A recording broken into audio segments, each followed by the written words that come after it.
This is the News at 10.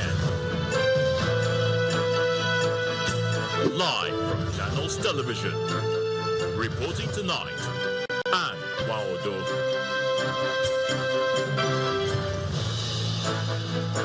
Hello and welcome. Tonight, President Bola Tinubu to swearing Olatunji Disu as substantive Inspector General of Police after confirmation by the Nigeria Police Council.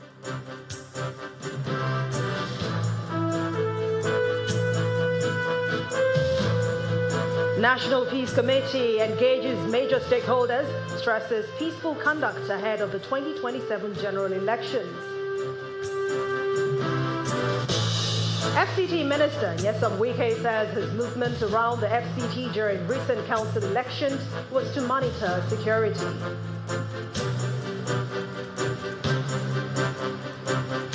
And U.S. President Donald Trump says he launched military action against Iran because it was the last best chance to eliminate threats from its regime.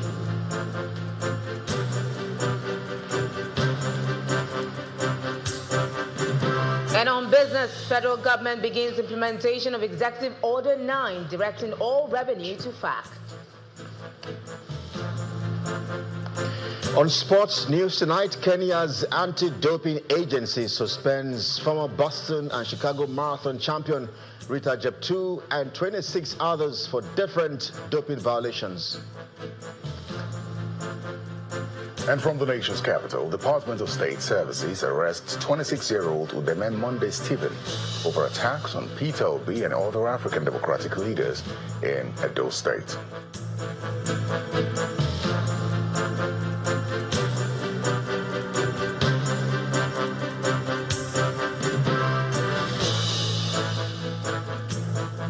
President Bola Tinubu is set to swearing Olatunji Disu as the new Inspector General of Police on Wednesday, following the ratification of his appointment by the Nigeria Police Council. Well, the council's meeting held at the State House was chaired by President Bola Tinubu. It was attended by Vice President Kashim Shettima, state governors, ministers, and the chairman of the Police Service Commission, retired DIJ Hamshimu Agungu, in line with constitutional requirements. And according to a statement by Mr. Bayo Nonuga, the swearing-in ceremony will take place during the Federal Executive Council meeting, which is scheduled for the same day. After the meeting, the chairman of the Nigeria Governors Forum, Abdurrahman Abdurrazak, and the Lagos State Governor, Babajide Sanwo-Olu, spoke on expectations from state governors. At the deliberation, we went through his records, his performance in office, and the recommendation. And the council was glad to approve the recommendation for him to be appointed the Inspector General of Police. He has his work cut out for him, especially in this age of talks about state police. Now, the challenges are there. He's been through it. He did a major assignment with the Rapid Response in Lagos State and FCT, so he has a record to show that he can perform. There's great expectation from the states, 36 states and FCT, which he has to organize. Wish him all the best, and we look forward to working with him. I want to commend Mr. President for identifying, such skills, such, officers that are not only ready to serve or hit the ground running, but they've demonstrated this over the years of their service in the police command. And so we want to commend and congratulate President, but we believe that during his time too, there will be positive changes that will ensure, that policing in the country, it's not only revigorated and renewed, but there will certainly be, a massive turnaround positively, in relationship with police and police transformation itself. Members of the National Peace Committee have commenced early consultations with election stakeholders ahead of the 2027 general election, stressing the importance of prioritizing peace over political and personal interest in the electoral process. The co-convener of the committee, Bishop Hassan Kuka, called on all stakeholders, including political parties, civil society organizations, the electoral umpire and the electorate, to work towards a peaceful and credible election. Meanwhile, some participants respondents at the conference in Abuja raised concerns over the 2026 Electoral Act. Thank you very much. This election stakeholders engagement by the National Peace Committee in Abuja is to reinforce the commitment of participants and their supporters to a peaceful and credible 2027 general election. In attendance are leaders of political parties, heads of security agencies, civil society organizations, and the chairman of the Independent National Electoral Commission, INEC. In his opening remarks, the co-convener of the National Peace Committee calls for a strong collaboration to make elections peaceful in Nigeria. The responsibility of safeguarding our democracy rests with all of us. We can't outsource this obligation to anybody. No matter the laws, INEC can only conduct free, fair and credible elections depending on how we conduct ourselves. A barrage of concerns dominates discussions as political parties and members of civil society take on provisions in the 2026 Electoral Act that could impact on the forthcoming general election. We see a contradictory stand from the National Assembly. The same National Assembly that says electronic transmission of results is not mandatory is saying that electronic membership register of political parties is mandatory. Now, when the Electoral Act came out, now we have less than 2 months for the submission of mandatory electronic voters register with mandatory inclusion of NIN. This clause, how possible will it be for political parties to go around Nigeria and then to get this thing done with it? It's not possible. Chairman of the Independent National Electoral Commission, INEC, also briefed the gathering on some of the pre-election activities that the Commission plans to execute to ensure credible and peaceful exercise. A lot of duplications on the register and so on and so forth. So as a Commission, this is one of the major activities that we are kickstarting as soon as possible to ensure that we have an authentic voters register. The National Peace Committee was established in 2014 in response to the emerging threats that preceded the 2015 general election. Since its inception, the committee has continued to strengthen preventive approaches to electoral conflict, mitigate widespread violence, and facilitate peaceful conduct of elections across the country. FCT Minister Nyesom Wike has defended his movement during the recent FCT Area Council election, stating that he has every right to monitor the electoral process.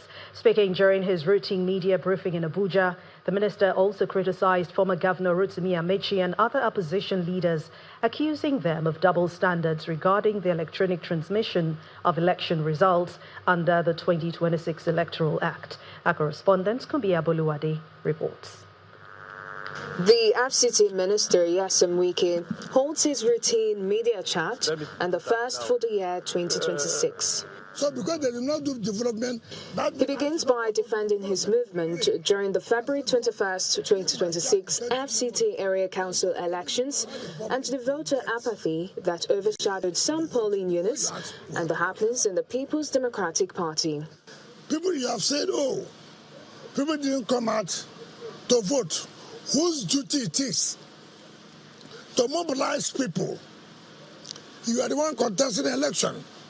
You are the party that sponsored you to run an election. Is it the duty of INEC?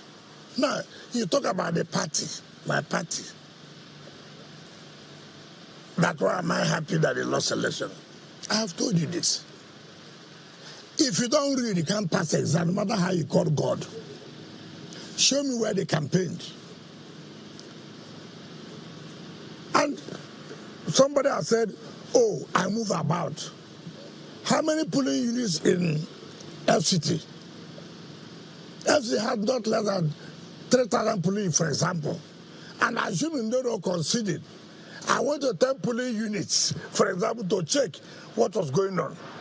How would that affect 3,000 polling? But the question is appropriate. Why did you have to move? I have a right. I'm the governor of FCT.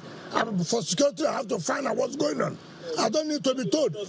On the recently signed 2026 Electoral Act, Mr. Wike called out former Governor of Rivers State, Rotimi Amechi, and other opposition leaders for maintaining double standards. Under Buhari, the issue of electoral commission came. People like Rotimi Amechi, they were in government. They said, no, don't sign. If you sign, you will lose the election. Nobody now talks. And this is the same person now who is coming out to the public to say, look, that should be electronic transmission. But while he was there, he refused. Speaking on developments in the FCT, the minister gives reasons why he's keen on promoting development in the territory. The reason why I work harder is because when Mr. President appointed me, I'm very big minister of FCT. So many people kick it against it because I'm not from a particular place. And I say, I will show a difference. You don't need to come from a place before you can say, you're also part of this. And that's what's going on. And everybody has shut their mouth off.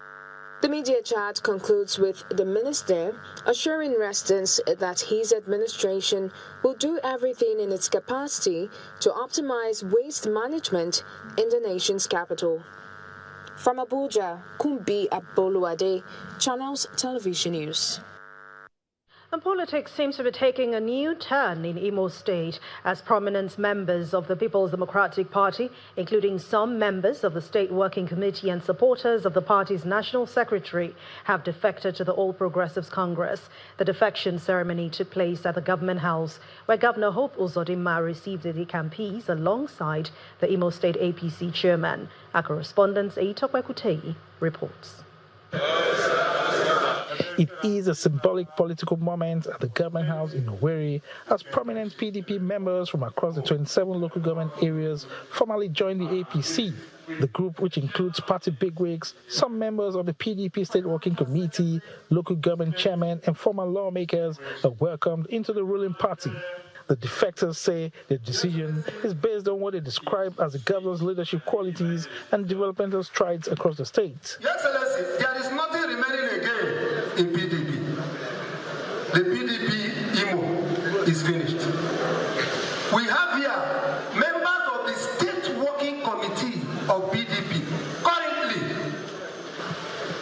we are like a prodigal son. You read the Bible. We have come back to you. Governor Uzodinma, in his remarks, welcomes the new members and stresses the need for unity and strategic partnership for the development of the state. It's not about the political party, whether it is PDP or APC. It is about the biblical quotation.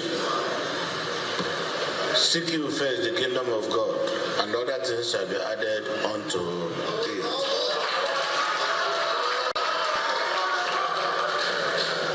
The kingdom of God here is how Imo can be better. The party's symbol, the broom, is presented to the defectors, signifying their formal admission into the APC. Shortly after, the governor addresses an APC stakeholders meeting ahead of Tuesday's State Congress. What is more important is that I need an infrastructure for the implementation of the Charter of Equity. For me to be able to do that, I have to be in control.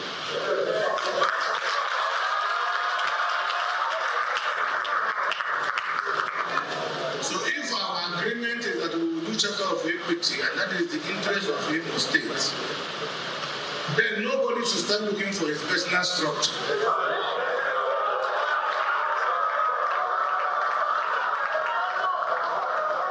The stakeholders passed a vote of confidence on the governor's leadership.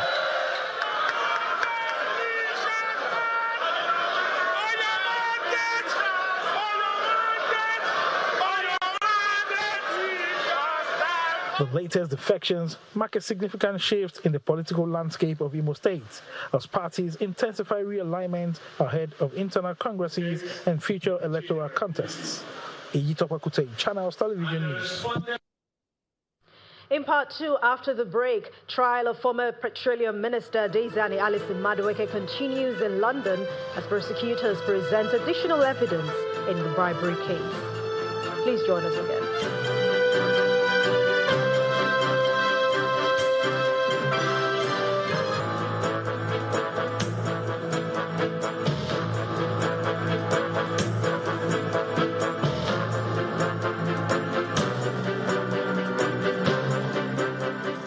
Nation of passion and resilience. For almost 25 years, we have believed in our people, investing, innovating, and connecting millions. We build vital infrastructure and provide essential services like health centers and clean water that sustain communities. As the biggest supporter of Nigerian football and athletics, we are developing the next generation of champions. We are proud to be the first telco listed on the Nigerian exchange, owned and led by Nigerians, with nearly half our executive team being women. We are building the nation's most inclusive company. With over 6.7 trillion naira in taxes paid and deep investments through the MTN Foundation, our numbers tell a story of purpose, partnership, and progress. We are MTN Nigeria, a proudly Nigerian company that will continue to be a force for good.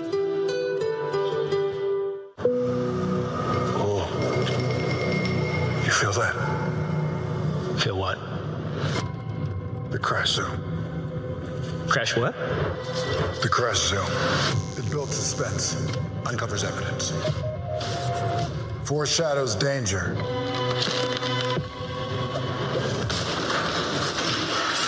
You feel it now? Oh, yeah. I guess I'll go and try and find a ladder. So creamy. Better with cremella.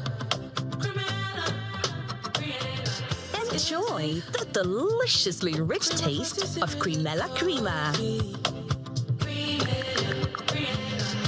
For any other choice of meal, breakfast, lunch, and dinner, even between meals. It's hard to resist the deliciously rich taste of Cremella. It tastes better with Cremella. With Nivea Dry Deo, you can keep moving forward in life with confidence. Nivea Dry Deo. Derma 72-hour active protection against sweat and odor with 0% alcohol to prevent irritation. Stay dry and fresh all day long. Skin is for moving forward, Nivea is for skin. Your favorite Nivea Deo, now in a smaller pack size. My baba, they always say, for market, every day gets your own wahala.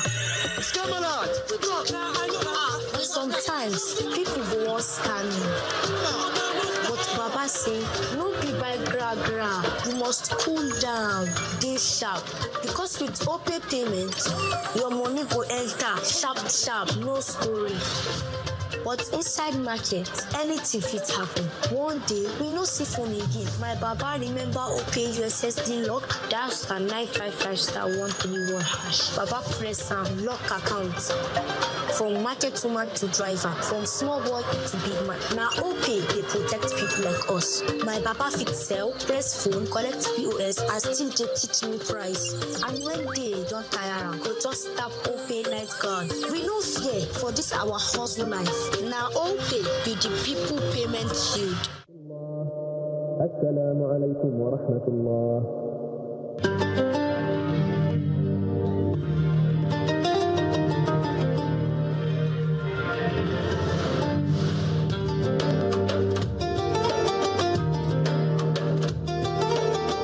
Wherever life takes you, home is who you share iftar with. Ramadan Mubarak from Terra.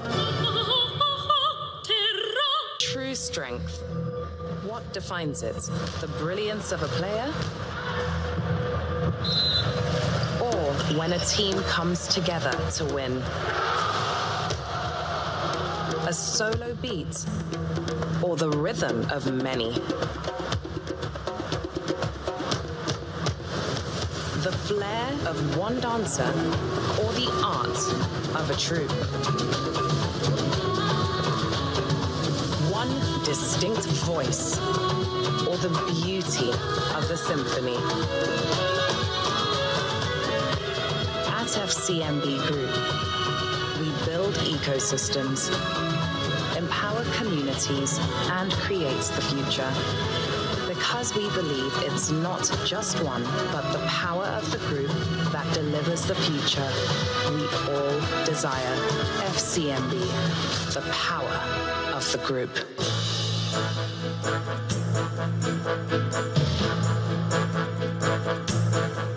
Welcome back. If you've just joined us, you're watching the news at 10 on Channels Television, broadcasting live from Lagos. A reminder of our main stories. President Bola Tinubu to swear in Olatunji Disu as Substantive Inspector General of Police after confirmation by the Nigeria Police Council. National Peace Committee engages major stakeholders, stresses peaceful conduct ahead of the 2027 general elections. FCT Minister Nyesom Wike says his movement around the FCT during the recent council elections was to monitor security. And U.S. President Donald Trump says that he launched military action against Iran because it was the last best chance to eliminate threats from its regime.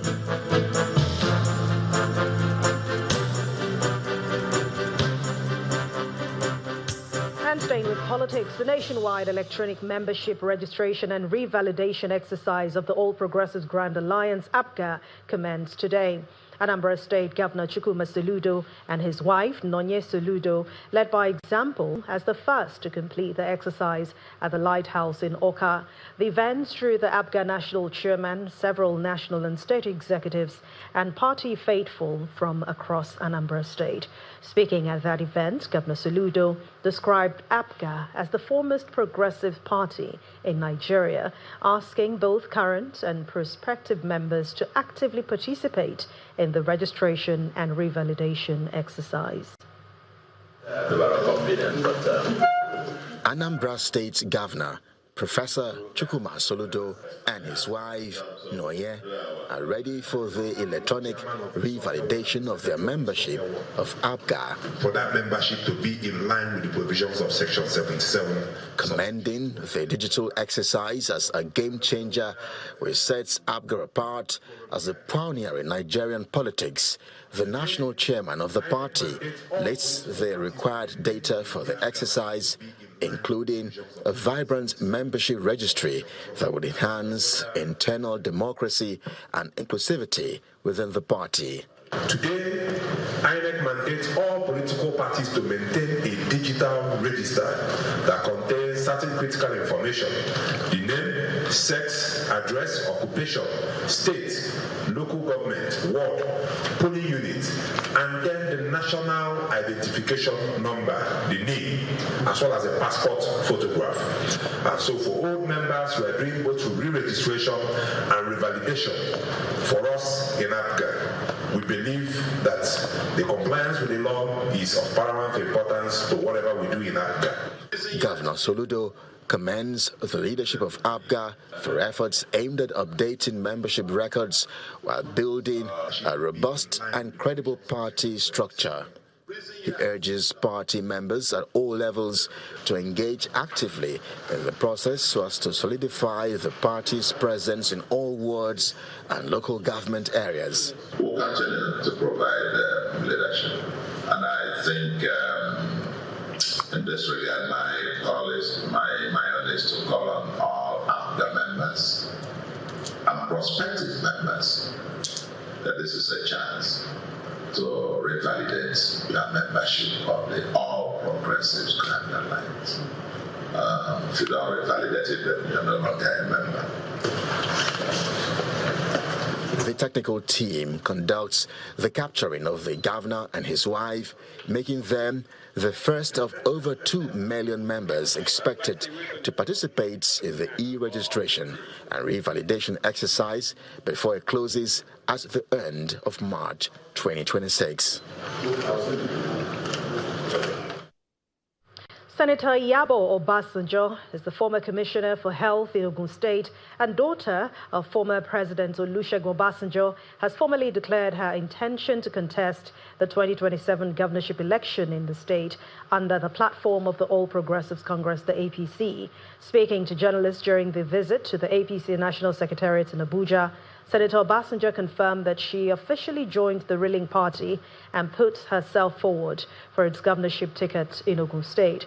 She explains that her return to active politics came in response to persistent calls from supporters and stakeholders in the state.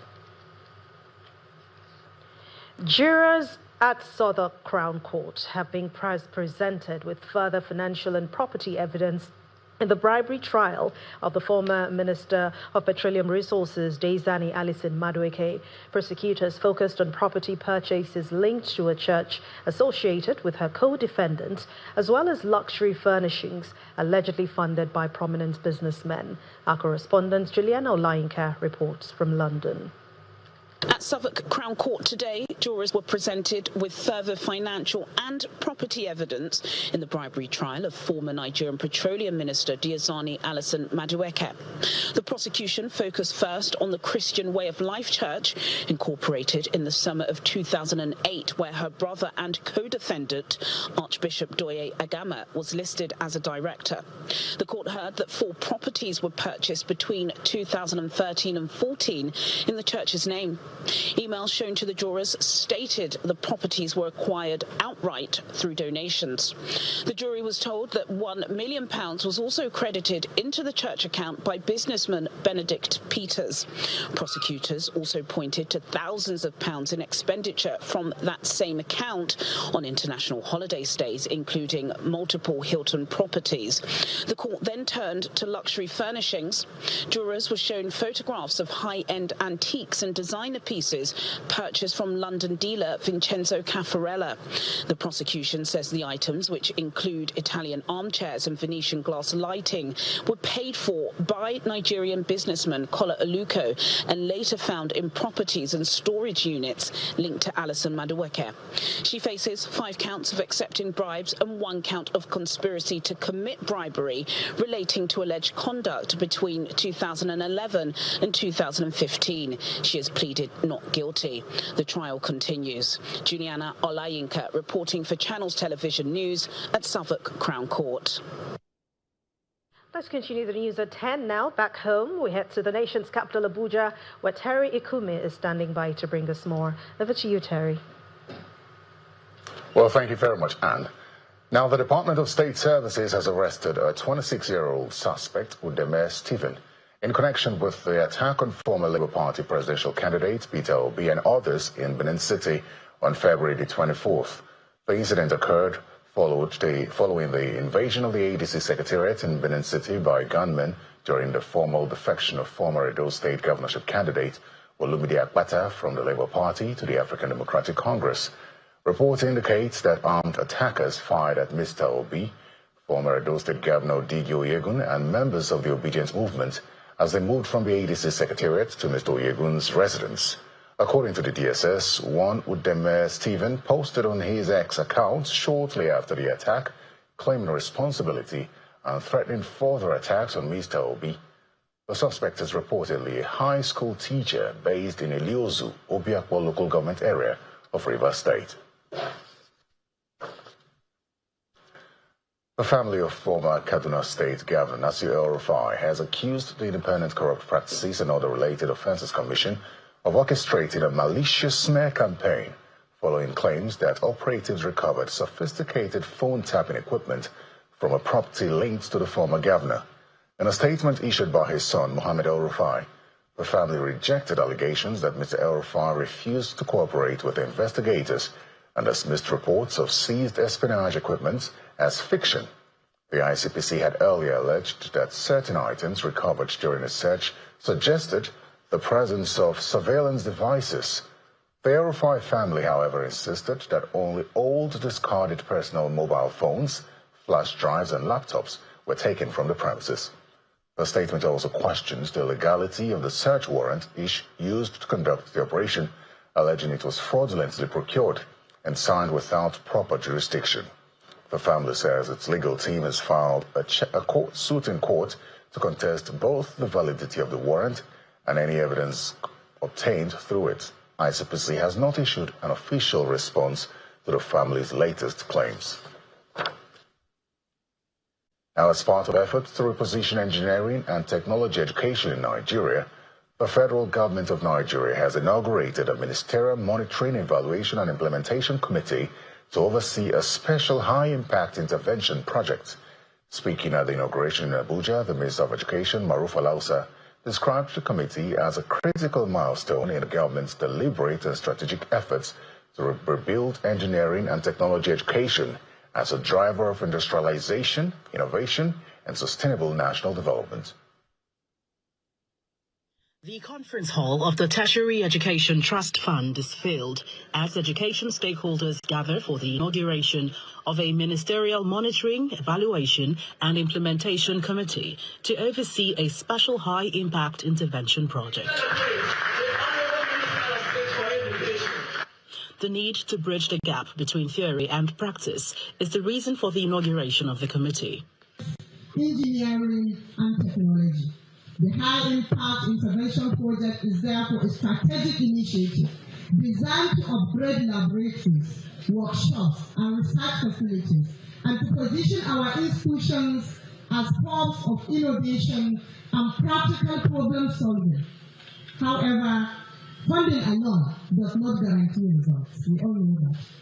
According to the Minister of Education, concerns have been raised about the gap between theoretical knowledge and practical competence among engineering and technology graduates. Today's event marks a critical milestone in the deliberate and strategic effort of the federal government of Nigeria to reposition engineering and technology education as a driver of industrialization, innovation, and sustainable national development. It reflects a firm belief that no nation can rise above the quality of its technical and engineering capacity. This intervention is part. The chairman of the committee makes a pledge to actualize the vision of the federal government. On behalf of all members of this committee, I sincerely express our appreciation for the invitation to serve on the Monitoring, Evaluation and Implementation Committee for the Tertiary Education Trust Fund Special High Impact Intervention Project for engineering and technology faculties of selected federal universities of technology and some conventional universities.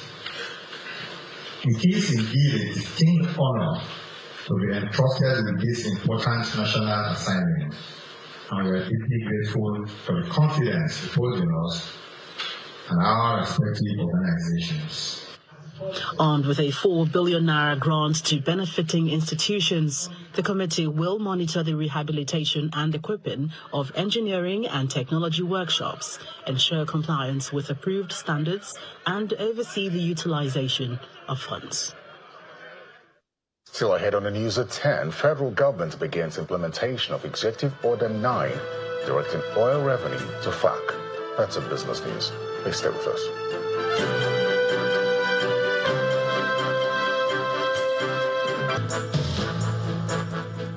Welcome back to the news at 10. Women and girls in Adamawa State now have improved access to digital reporting tools and economic empowerment opportunities following the commissioning of 2 ICT empowerment and safe centers in Yola North and Newman local government areas.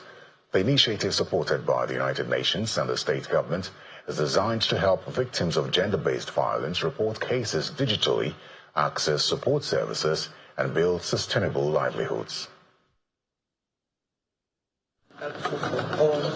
These ICT centers being unveiled are equipped with digital facilities for gender-related violence, which allows survivors to confidentially report cases, connect with legal and psychosocial support services, and access referrals through structured digital platforms. The safe centers located within Yola North and Numan local government areas will offer counseling, temporary protection, and coordinated response services for vulnerable women and girls, according to the UN Women Country Representative and other development partners. We cannot have sustainable development without partnership. That is why the 17th SDG is on partnership. So this partnership that we have developed with the local government area, the Ministry of Women's Affairs, and the different partners is a very strong partnership, and we cherish it and we want to keep it. So we created a mixed observers team with P1, and I'm happy that since that platform was created, a lot of women and girls who are being abused report such cases. These MOTs make sure that these women get justice. The perpetrators are actually prosecuted, and they provide psychosocial support, mental health support to women who are suffering in silence. Protecting women and ensuring justice for survivors is the sole aim of this ICT empowerment and safe centers. It is an honor to have her in the state because that means the UN women have us at heart. They have sponsored us in different activities of government. They have helped the women in different ways. And today she is here to open up the computer center that they have given us. And this computer center, apart from what is going to help us do in reporting GBV cases, is also going to help us business-wise. Because after training the women, if you have a computer center, you know how to really run it, because they're going to train them to even use it as a business. So that, once you have financial stability, it's also a thing of pride.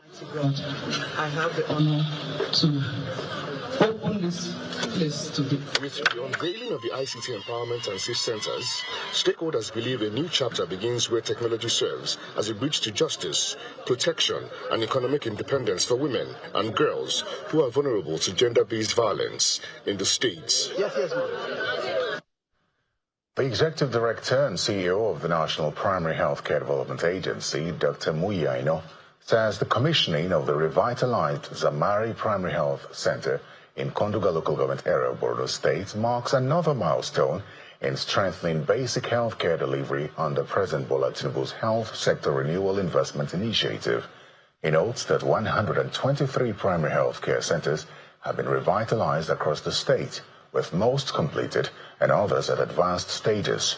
Describing the Zamari facility as a fully functional Level 2 PHC, Dr. Aina highlighted key features including 30 inpatient beds, 4 units of staff quarters, solar-powered electricity, a solarized borehole, and modern infrastructure to support quality service delivery. The PHC revitalization agenda is a core part of President Bola Ahmed Tinubu GCFR's Health Sector Renewal Investment Initiative as a mechanism to make basic services more accessible and more available to all of us in Nigeria. And Borno State, again, has demonstrated real leadership. I am aware that His Excellency, the Governor Babagana Umar Zulum, has really revitalized about 123 PHCs, is what I am told, and almost all of them have been completed. Those that have not been completed just have, they are in the final stages of it. And this is, in fact, state of the art in terms of what we define as a fully functional Level 2 PHC. The National Environmental Standards and Regulations Enforcement Agency, NESRIA, has sealed the Diezani Investment Limited quarry site in the Abuja Municipal Area Council following reports of incessant and unregulated blasting activities. Speaking to journalists after the enforcement exercise, the Director of Environmental Quality Control at the agency, Elijah Odofia, expressed concern over illegal activities that reportedly resulted in the death of a community resident. Officials of the National Environmental Standard and Regulation Enforcement Agency, NESRIA, make their stop at the Diezani Investment Limited Company quarry site. On arrival, the team swings into action. It is wrong! It is wrong! They can't bring military! The military men guarding the quarry site prevent the officials from sealing up the facility as tensions heightened. If After 40 minutes to get confirmation from the company, the quarry site is then sealed. At the agency's headquarters, a previous interface with the management of the company is highlighted. I stand before you today to address the tragic incident that occurred at one of the quarries, that is Diezani Quarry, Ako Village, Airport Road, Abuja, where a blasting operation resulted in the unfortunate loss of a life on 25th February 2026. First and foremost, I would like to extend my deepest condolences to the family of the deceased. This is an unspeakable tragedy, and our thoughts are with them during this difficult time. As you are aware, the quarry in question was previously sealed last year due to significant environmental violations. This action was taken in accordance with our agency's commitment to uphold the highest environmental standards and ensure the safety of communities affected by such operations. It is distressing to see that despite prior warnings and sealings, the facility chose to continue operations that not only violate national environmental regulation but also put lives at risk. The agency reaffirms its commitment to environmental safety. They should assess this regulation and conduct their operations within the ambit of this regulation. With the sealing of the quarry site, the agency is vowing to monitor compliance and take necessary actions against violators of environmental standards. Well, that's all from the nation's capital. Over now to Willie Bong in Lagos for the rest of the business news.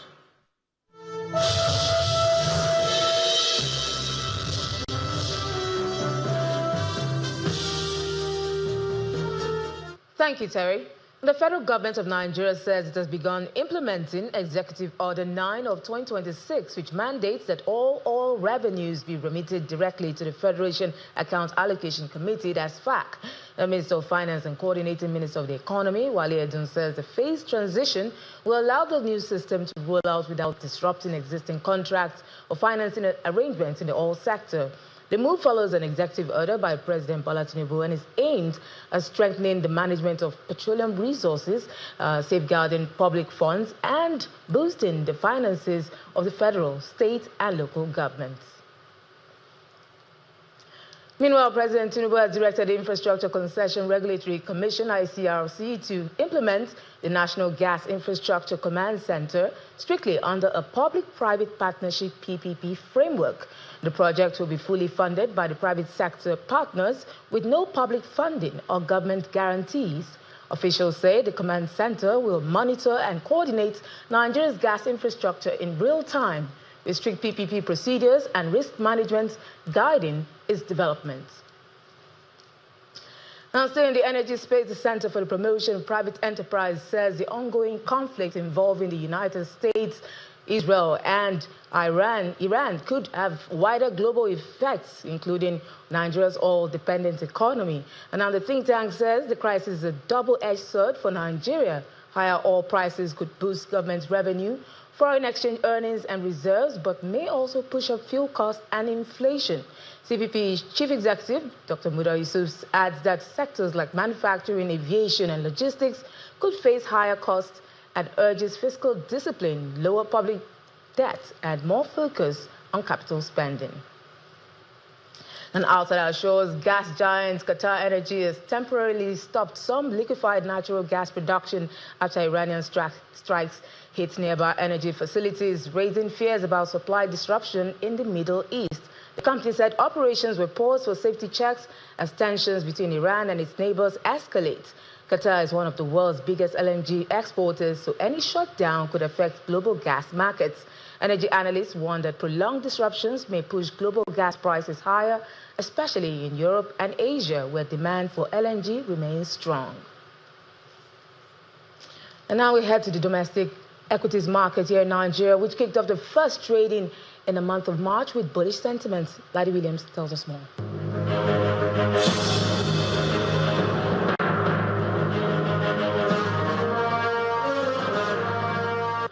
Well, with all of the volatility today, with most risk assets dropping, and just like the likes of oil and safe haven assets rising, the bulls on the NGX, they shrugged off the risk-off sentiment, taking the NGX higher to kick off the trading month of March. And there you have it. It's a big 1.39% advance, taking the all-share index back to 195,000 level, market cap 125 trillion naira. Let's look at the sectors now that we track. Industrial goods, that got some attention today with Dangote Cement's share price there adding over 3%.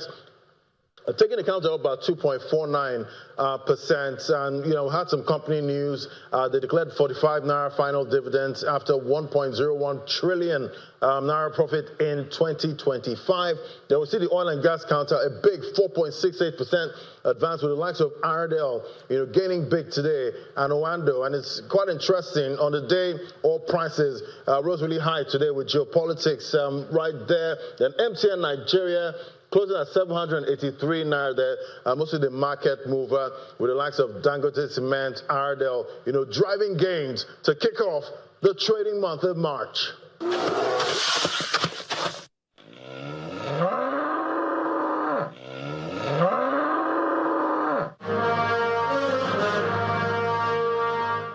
Thank you, Ladi. Let's see if other global equities around the world were able to shake off the volatility, the tensions in the Middle East.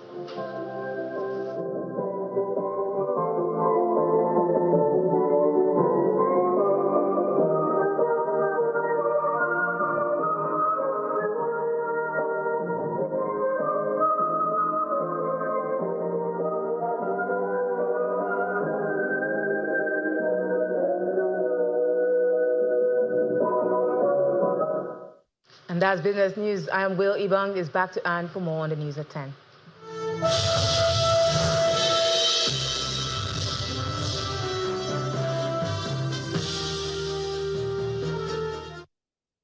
Thank you, Will. And outside our shores, U.S. President Donald Trump has justified his military actions in Iran. He says he took the last best chance to hit Iran and get rid of threats posed by its regime. Let's now join Simon Puse with more on this and other international news and around the world in 5.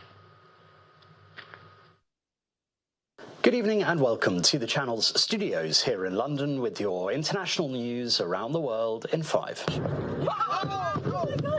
New Iranian strikes have been reported on a major gas plant in Qatar and in Saudi Arabia, where an oil refinery fire is under control. The price of gas on international markets has risen sharply, at one point up 42%. The US and Israel struck Iran on Saturday, killing the country's supreme leader Ayatollah Ali Khamenei.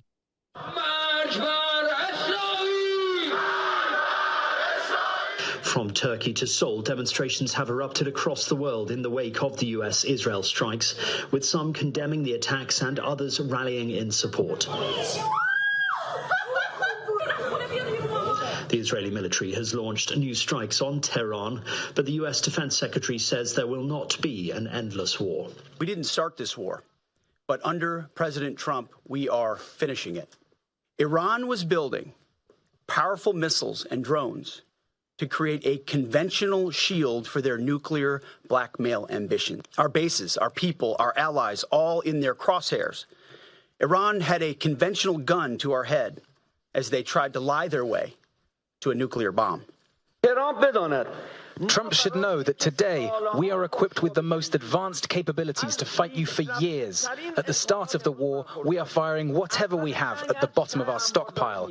But as it continues, we will use our most powerful missiles, the things we have not revealed until now, the ones we have kept under wraps, we will also bring out in the coming days. Footage appears to show the moment an F-15 fighter jet falls from the sky and crashes to the ground near Kuwait City. The video was filmed from the west of the city on the edge of the Al Jara area. Earlier on Monday, Kuwait's Ministry of Defense said several American fighter aircraft came down this morning, with all crews having survived unscathed. The 3 fighter jets were reportedly downed by friendly fire, according to the US military. Other images purport to show an unidentified pilot being rescued after ejecting from the aircraft. Meanwhile, at least 3 ships have been attacked near the Strait of Hormuz as Iran continues to launch strikes across the Middle East in response to the ongoing attacks by the US and Israel. 2 vessels have been struck and an unknown projectile was reported to have exploded in very close proximity to a third. Iran has warned ships not to pass through the strait, which carries around 20% of the world's oil and gas. International shipping has almost come to a standstill at the strait's entrance, with analysts warning that a prolonged conflict could push energy prices even higher. 2 people have been killed and over a dozen injured in a shooting outside a beer garden in Austin in Texas, in an incident the FBI says may be related to terrorism. The suspect has been identified as Diaga Jiange, a naturalized American citizen born in Senegal. After responding to calls of an active shooter in the southern U.S. state's capital, police said they shot and killed the suspect, bringing the death toll to 3. Police have not offered a motive and have not officially identified Jiange. Of the survivors, 14 were taken to hospital, 3 in a critical condition. After nearly 3 years of diplomatic tensions, India and Canada have taken a major step towards restoring their relationship as leaders from both countries unveiled a wide-ranging set of measures aimed at deepening economic cooperation. After talks in Delhi, Mark Carney said he and Narendra Modi had agreed to conclude an economic partnership agreement by the end of the year. Among the agreements is a long-term uranium supply deal, which experts say will bolster India's energy security as it comes under pressure from the US. Plans for an expanded economic partnership could also boost trade and investment between the 2 nations. And a GoPro camera has captured the moment 2 skiers rescued another skier buried under feet of snow in Lake Tahoe in California. There's no time for phone calls or anything. He has about probably 3 minutes of air. Carson Schmidt and his friend spotted the man in distress after noticing a pair of skis protruding from the snow. The pair sprang into action, digging him out just in time. He was head down, feet up. We realized he can't breathe, and we just had to dig him out. You okay? And that's your international news around the world in 5. Now back to the channel's studios in Lagos.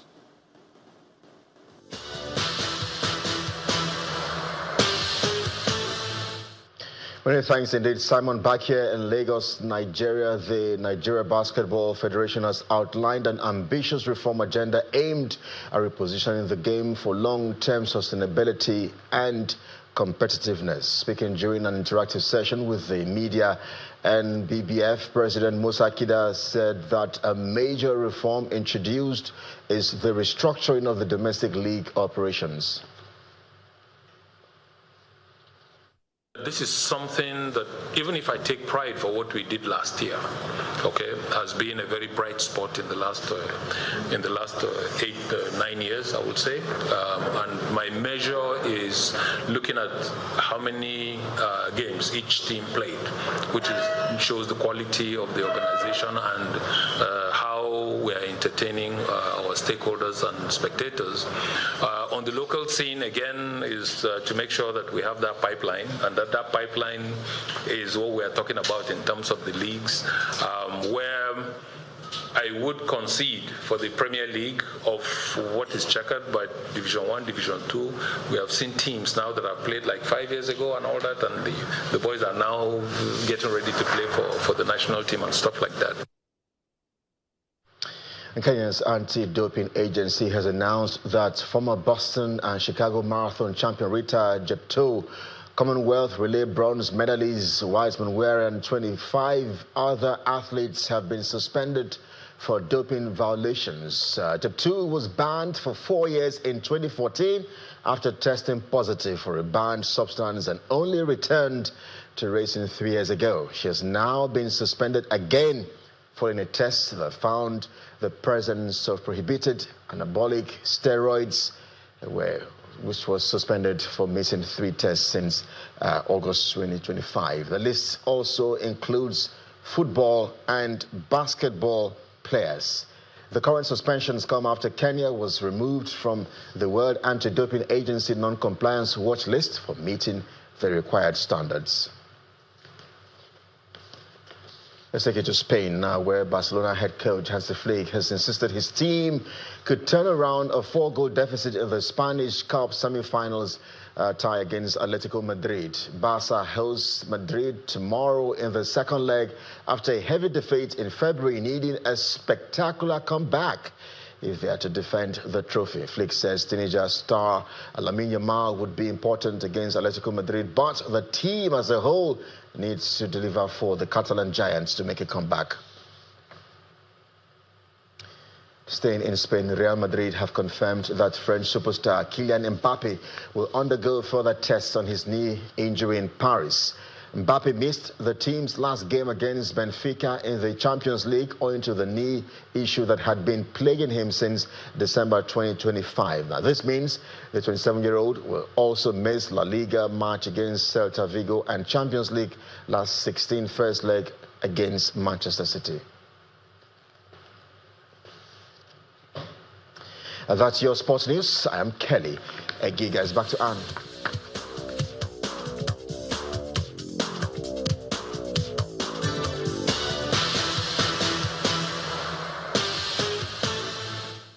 Thank you, Kelly. And the main news again.